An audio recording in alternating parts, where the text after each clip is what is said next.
Hello，大家好啊，我係 TC 啊。咁咧今日咧因為由於上個星期啦，就係聖誕節啦，咁個股市 body check 就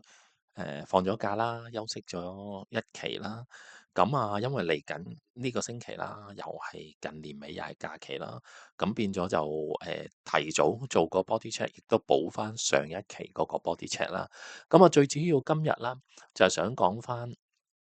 少少啦，做翻個2025年嘅港股市場回顧啦，同大家睇翻一啲今年發生嗰啲 figure 啦，做翻啲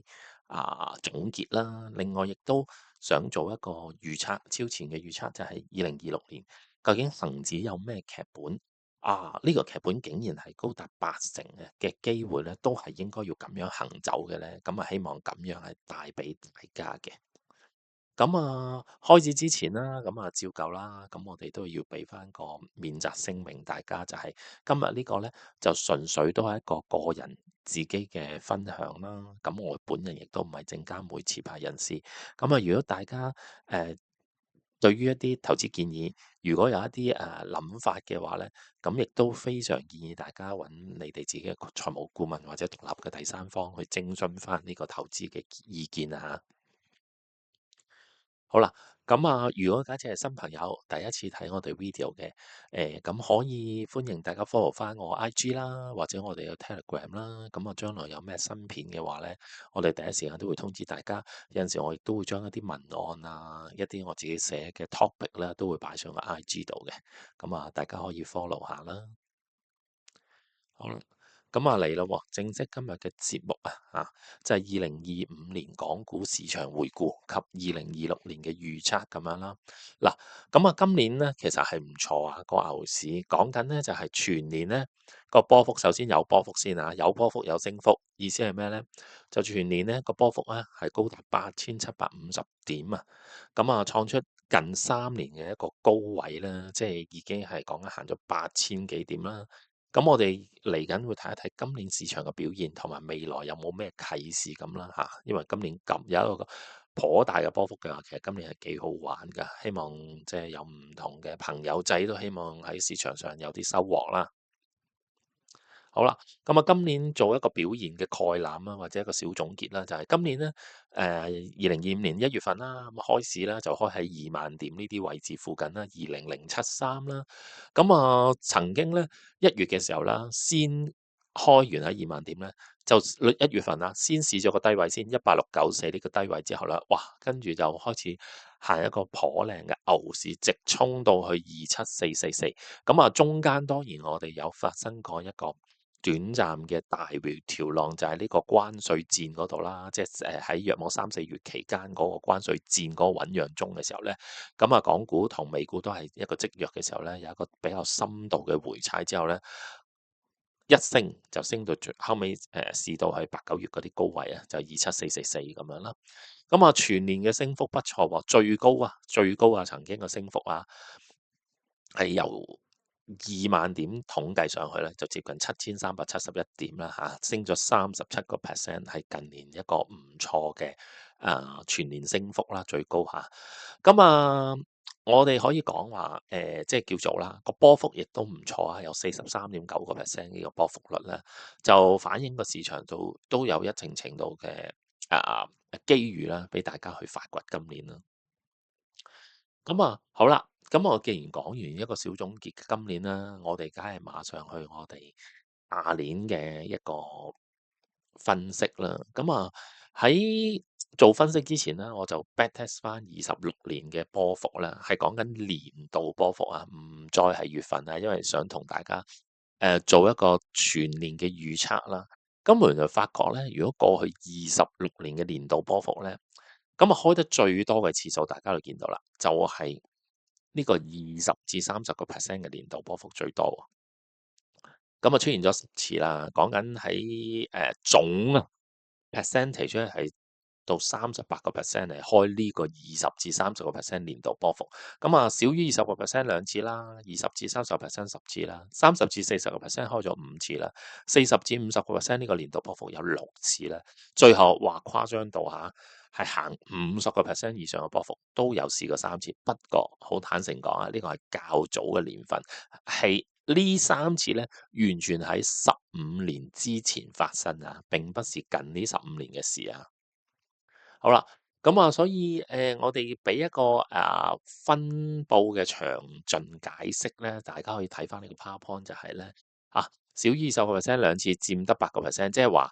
年度波幅咁細咧，20%樓下就非常少次數，26年出現咗2次啦。然之後頭先講咗啦，20至30%咧係最常見嘅區間啊，30至40咧都出現咗5次嘅，佔19%啦。咁40至50%，哇！呢個都算係大波幅。上年就sorry，未叫上年啦，叫2025年啦，已經出現咗㗎啦嚇。呢個都過去歷史26年出現咗6次啦。最後啦，哇！50%以上嘅波幅出現咗3次啦嚇，即係唔多，仲要係15年前之前嘅製作啊，近15年完全冇開過呢個波幅。咁所以最後嘅結論啊，即係數據清楚顯示啊，20至30%咧係過去26年之冠啊，開呢個波幅。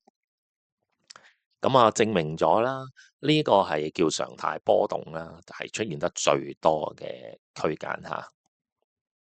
好啦，咁頭先講咗嘛，因為近15年完全冇開過50%以上嘅波幅嘅話咧，咁所以我專登做多一個，唔係淨係做26年啦，做多一個15年嘅年度波幅分析啦，就發覺咧有啲似喎，即係我哋撇除咗50%呢個大波幅嘅區間嘅話咧，嗱少於20%都係出現咗一次較低啦，咁23%咧依然係冠軍啊嚇，都出現咗6次佔咗40%啊。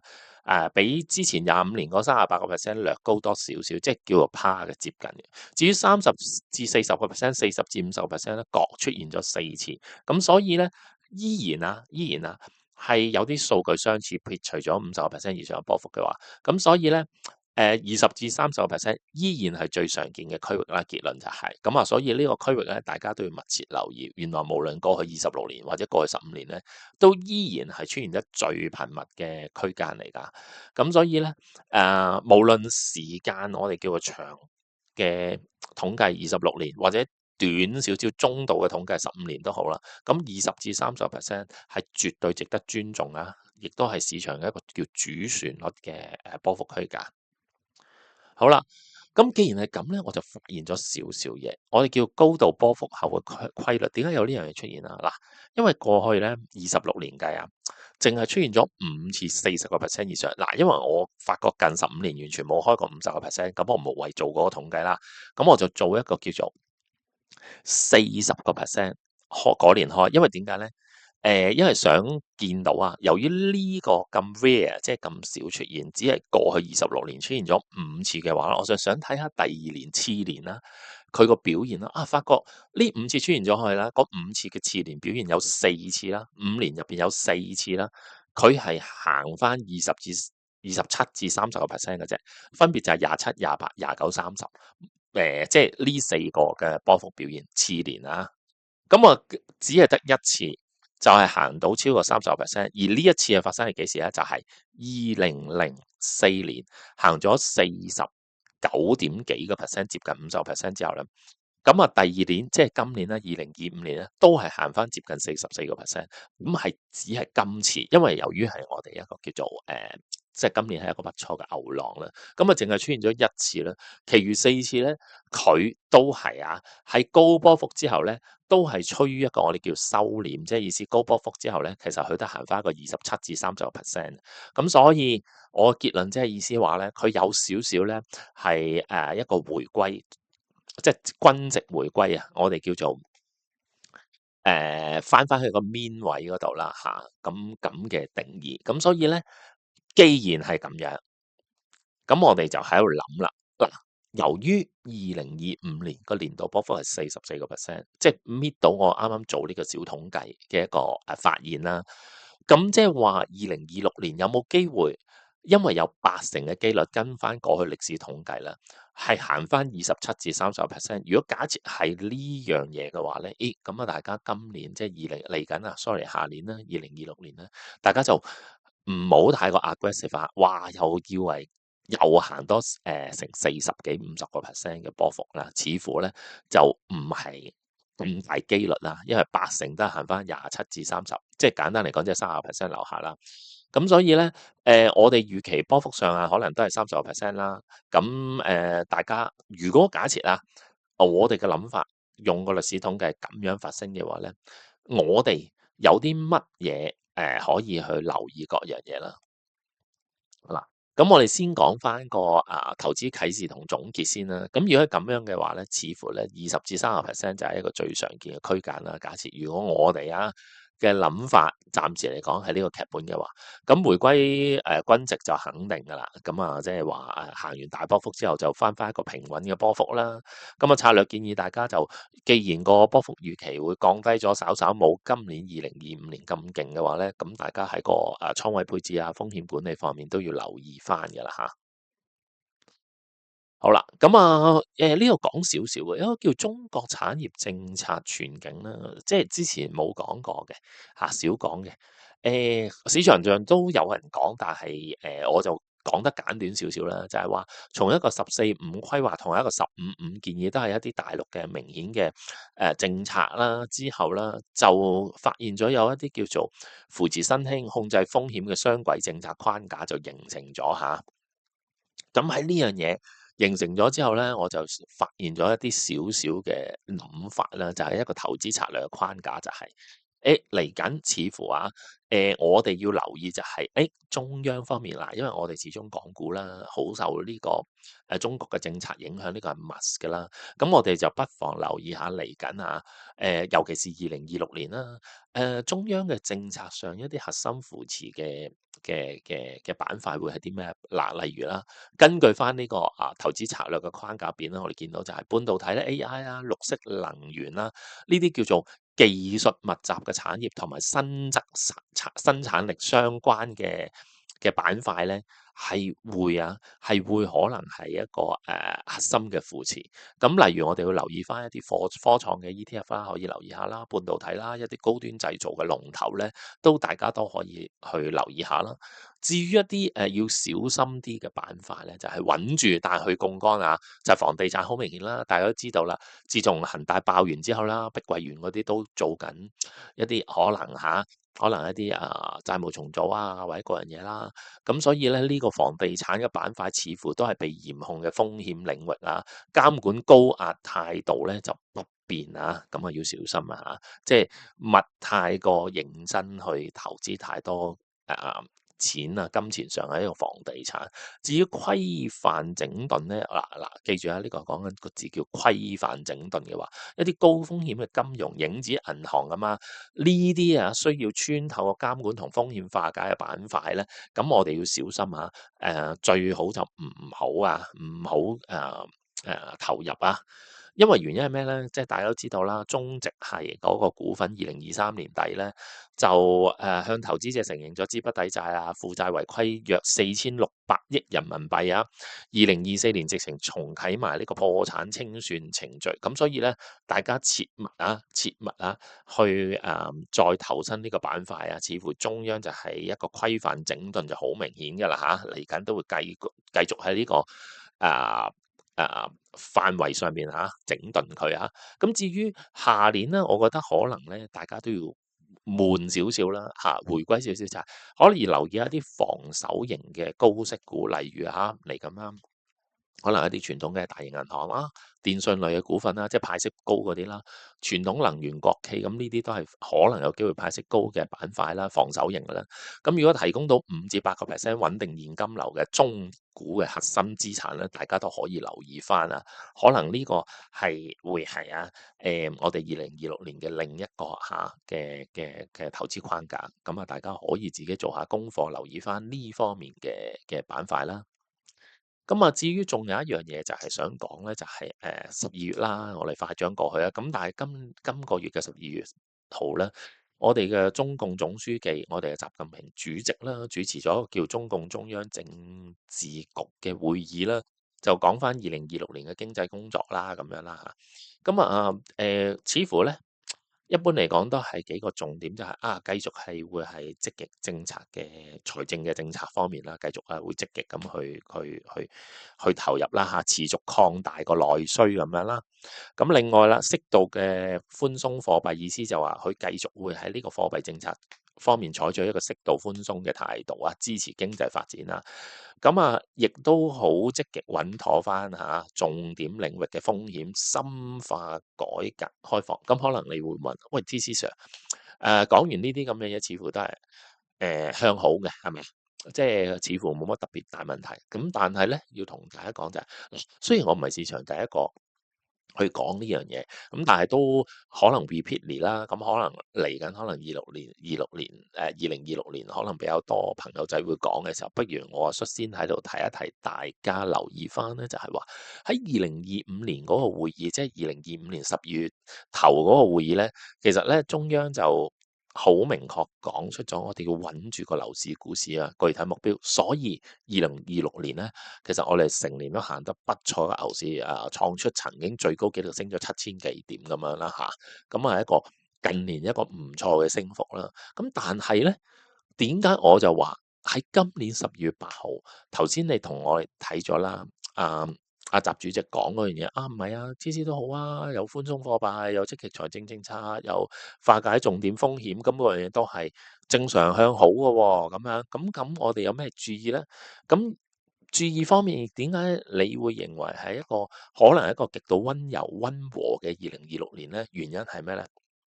我哋發覺一樣嘢就係今年嗰個12月8號咧，嗰個2026年嘅會議同上年2025年嘅會議咧，有一樣嘢唔同咗。個唔同咗係咩啊？個樓市同個股市呢兩個關鍵字咧，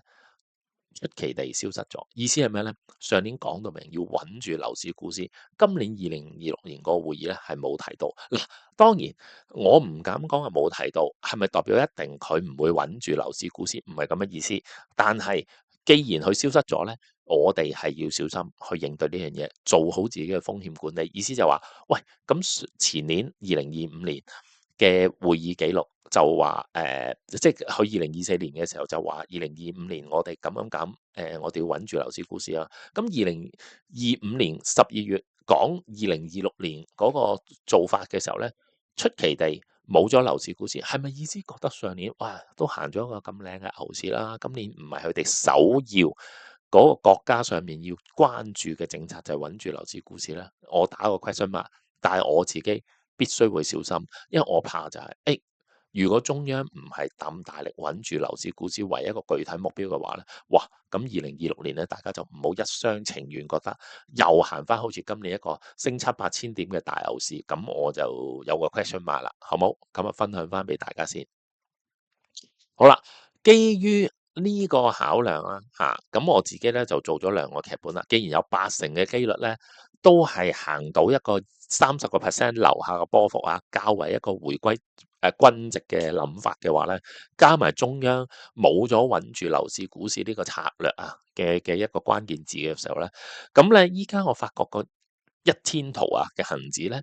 有少少雙頂嘅形態，雙頂嘅形態，有少少呢個 feel，但係係咪咁？當然要觀察多一段時間啦。咁但係既然有呢個雙頂嘅形態，我哋都要極度小心啊！即係小心嘅意思就係，假設如果預測2026年嘅年度波幅都係少於30%或者等於30%最盡，咁即係意思最多下年2026年行7800點啊嘛。好啦，咁如果以一個雙頂嘅形態咧，判嗰個底部咧係有機會啊，萬一啊，即係佢先低，即係先試咗個低位，好似上年咁啦，2萬點開，然之後18000幾試咗低位先行翻上去嘅話咧，咁今年即係2026年嘅一個預測嘅低位咧，係有機會係22487。假設啫，如果真係一個雙頂形態係成立啊之後啊，即係我哋再睇多一排啦。但係如果睇多一排，真係萬一真係發覺係成立嘅話咧，咁佢要先試22487。咁由於我哋估計啊，如果假設我哋估計2026年嘅低位係22487，而估計個年度波幅最盡都係30% 或以下嘅話咧，最多7800點咧，咁我哋2026年嘅高位咧，最盡都係去到3萬點，即係30287呢啲位，即係約莫3萬點呢啲位喎。呢個就係劇本一啦。咁所以2026年可能都係有溫柔溫和嘅年份啦。咁至於劇本二咧，就進擊的慢牛，意思係咩咧？OK 嘅，仲係牛市。但係好慢嘅牛市，或者行得好慢，因為既然今年都係2026年個睇法都係一個回歸均值嘅話，加埋阿爺嘅政策，咁啊第二個劇本會係咁諗咧，一樣都係30% 嘅年度波幅或以下嘅話咧，就最盡7800點啊嘛。假設我哋認為啊，佢最終行唔到個雙頂嘅話咧，咁25,000點係我哋由8月開始咧試咗好多次都唔穿嘅位置，約莫25,000呢啲位置啦嚇，嘅唔穿嘅話，假設呢個換來係2026年嘅低位啦嚇，即係佢堅持住唔跌嘅話，咁咧呢個就係牛少少嘅睇法咧，就劇本2啊，都係7,800點為之上限嘅話咧。咁佢有機會啊個低位咧就係25,000啦，即係希望佢守住啦，因為8月守咗，依家足足守咗4個月有多啦。咁下年嘅高位就有機會32800，即係約莫最盡啊，係講緊最盡啦，32800就有高位，呢個係劇本2。咁啊兩個劇本大家就可以留意翻啦嚇，咁啊睇睇有冇機會啦。咁啊但係肯定就唔會再好似今年咁啦，哇佢會升一個好勁嘅7,800點啊，似乎就唔係啦。即係頂晒籠都係一個年度波幅，咁所以咧絕對有理由相信咧，今年個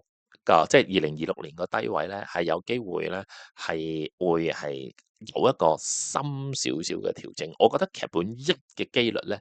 係頗大嘅，劇本2嘅機率咧就唔係話冇，咁但係似乎睇中央嘅政策嗰樣嘢咧，我覺得劇本1嘅機會係大的咁多咁樣咯。咁啊當然啦，如果行翻去22,400幾都唔係一件好事嚟嘅。咁啊睇下市場嘅發展啦，我哋都係冇辦法，都係跟市場噶啦嚇。我哋到時睇翻我哋啲智能指標啦，咁我哋都係 follow 個 change 咁就 OK 啊嚇，跟住個趨勢行就 OK 噶啦。好啦，至於恒生指數本週總結啊，下週 forecast 啊，都照舊都會比一比嘅嚇，即係最新支持阻力位啦。咁啊喺做之前咧，我就先講翻個summary 嘅1月波幅統計。由於過去26年咧嘅1月份嘅波幅統計咧，我哋發覺咧1月咧係非常過山車 feel，意思係咩咧？1月嗰個 feel 咧係講緊下26年入邊有14次啊，14次啊，超過一半以上啊，係行10% 波幅。意思依家約莫25,800，即係接近26,000點啦嘅10% 計啦。咁即係話咧，係絕對有一半機會以上咧，係行2,600點以上波幅，甚至乎挨近3,000點嘅話，大家要小心啊！即係坐穩1月份啦。至於第二開得多咧，都有7至10%。咁即係意思係乜嘢咧？意思係咧，可能啊都有機會挨近啊2,000點或以上嘅波幅都有7次啊，講緊1月份啊，最後啦開得較少就係0.5%係第一次啦，5至7%得4次，咁所以咧自己估計啦。開7% 以上波幅咧，14+7即係有21次，即係26年入邊有21次開7%，基本上接近一個 must 咧，就係好大機率啦嚇，即係挨近可能7、8成以上嘅機會咧，都行7%，咁即係話可能係好大機率挨近1,800至2,000點都係肯定基本消費啦。咁所以如果啦假設我哋1月份如果向好嗰邊睇啦，假設25,000係一個低位嘅底嘅話咧，咁啊27,000點嘅機率可能似乎都較大啊。好，咁所以咧我自己就用咗呢個方法啦，即係頭先所講嘅分析啦，就睇1月啦，個方法就係呢1月咧，依家係一個向好少少啦，因為我用一個唔係天圖啦，4小時圖去睇咧，其實由8月份開始咧，佢嘅低位咧嗰條線咧慢慢移高咗，即係每一次出現個低位嘅時候咧，都比上一次低位咧高咗，咁係一件好事嚟嘅，即係話佢個都低位咧慢慢開始褪高咗少少。咁所以點解我短期支持位咧？我假設真係有 overshoot 呢樣發生啦，都係25,000點咧，就盡盡地嘅啦。如果假設啊，呢個4小時圖因為已經行咗差唔多接近4個月嘅話咧，咁所以咧個低位維持多判短期支持位，如果1月份咧都係有25,000點呢啲啦。咁但係有冇機會我哋嚟緊1月啦，一開嘅時候就直接上去啦，有可能嘅。咁但係如果假設我哋真係要行7至10%或者甚至乎10%以上嘅波幅，即係話起碼行2,000點甚至乎3,000點嘅波幅咧，咁可能有機會咧，佢要拉落嚟試多次低位，即係可能做一個類似啦。因為依家嘅4小時圖有個雙底，即係有個雙底嘅 feel 啦嚇，咁就唔知成唔成功啦。咁啊會唔會做一個三底咧？咁啊唔知，咁啊如果我純粹畫個路徑圖，就係將所有可能性畫出嚟咧，就係嗱，假設如果雙底，咁跟住就直接啦，一月反彈啦，咁我先睇27400，即係上一次約莫10月份個高位27444呢啲位置附近啦，先睇呢個位先啦。我啊，佢為咗衝一個波幅，做一個波幅嘅效果咧，會唔會1月份咧又係先拉落嚟？試翻呢啲250啊、251、252呢啲位啦嚇，先做咗一個低位先，然之後先再向上彈到去27400咁樣咧，咁樣就會衝到一個2000點或以上嘅波幅咯。所以睇一睇會唔會呢個問號嘅劇本做一個三底出現嚇。短期阻力位都係㗎啦，因為其實整個12月份咧都冇試穿而企穩，即係話佢穿到26100，但係企唔穩嘅。所以短期嘅阻力位都擺喺26100咁樣咯嚇，去俾大家參考翻。最後啦，都呼籲下啦。我同阿 Herman Sir 啦，喺 ACAT 嗰度啦，就喺呢個 ACAT 嘅社交投資平台，大家都可以喺無論用 Apple App 啦、Android 機都好啦，可以 download 翻呢個 app 啦。download 完呢個 app 之後，申請完之後咧，就可以入我同阿 Herman Sir 個群組度啦，可以同我哋傾偈交流咁樣啦。另外啊，如果入咗我群組嘅，記得入嚟啦，喺頁面最頂按加入掣成為我嘅盟友就 OK 嘅啦。好啦，至於大家啦，將來嚟講認識咗我之後原來有一啲獨特嘅問題，又唔想喺群組度問，又怕怕醜醜咁咧，都可以 scan 呢個 QR code 啦，或者打呢張 form 啦，到時就可以去喺呢個嗰條 link 嗰度啦，就去問問題都可以嘅。好啦，最後啦，如果假設大家對呢個 Mega Seven 呢個我哋嘅課程有興趣，假設啦即係我睇完之後睇 follow 咗阿 T Sir、Herman Sir 咁耐，都對你哋嘅指標有興趣，大家可以去 Mega7.ai 呢個 website 上邊啦，咁就可以打完之後咧，就留意翻我哋所有課程嘅資料咧，就全部擺晒上去網度噶啦，自己睇翻，有興趣就可以去報名就可以噶啦，好冇？好啦，今日呢個直播咧，即係做一個關於呢個股市嘅總結各樣嘢咧，就嚟到呢度啦。就希望大家 enjoy 啦，就 Happy New Year 啦，預祝定大家2026年有更好嘅一年啦，身體健康啦，投資事事順利咁啊，好冇？多謝大家收睇，我哋下一次可能就要出年再見噶啦，拜拜。